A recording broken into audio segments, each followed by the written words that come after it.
సిద్దిపేట జిల్లా హుస్నాబాద్ నియోజకవర్గ వ్యాప్తంగా భారీ వర్షాలు కురిశాయి. దీంతో చేతికొచ్చిన పంట నీటిపాలైంది. నియోజకవర్గ వ్యాప్తంగా 21 సెంటీమీటర్ల భారీ వర్షం పడడంతో మార్కెట్ యార్డ్లో వరిధాన్యం, వరి కుప్పలు నీటి ప్రవాహానికి కొట్టుకుపోయాయి.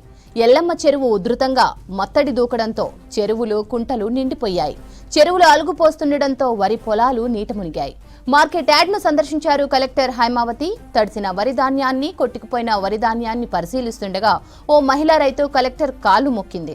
తడిసిన ధాన్యాన్ని కొనుగోలు చేయాలని ఆవేదన వ్యక్తం చేసింది.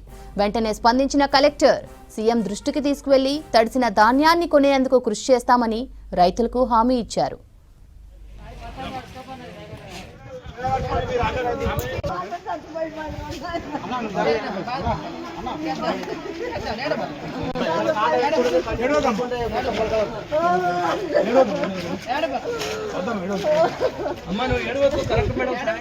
కొట్టుకపోవడం జరిగింది.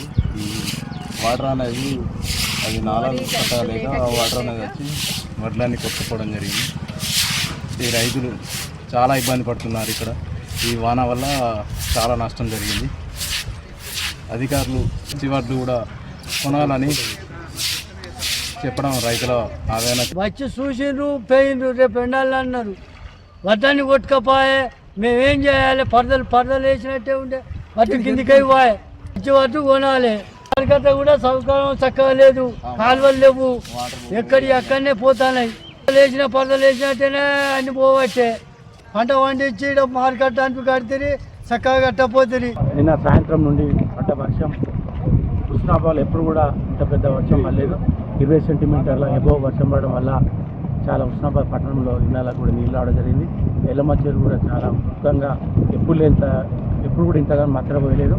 ఈసారి బాగా మత్తర కూడా పోతుంది. ప్రజలు కూడా అప్రమత్తంగా ఉండాలి. ఈరోజు కూడా వర్షం ఉండాలని ప్రభుత్వం హెచ్చరిక ఇవ్వడం జరిగింది. అందరూ కూడా ప్రజలు జాగ్రత్త అవసరమైతే బయటకు వచ్చే విధంగా. అదే ఇళ్ళలో కూడా చాలా ఇళ్ళలు హుస్నాబాద్ పట్టణంలో ఇళ్ళకు కూడా నీళ్ళు వచ్చి ప్రజలు చాలా ఇబ్బంది పడ్డారు. మరి జాగ్రత్త ఉండవలసిన అవసరం ఎంతైనా ఉందని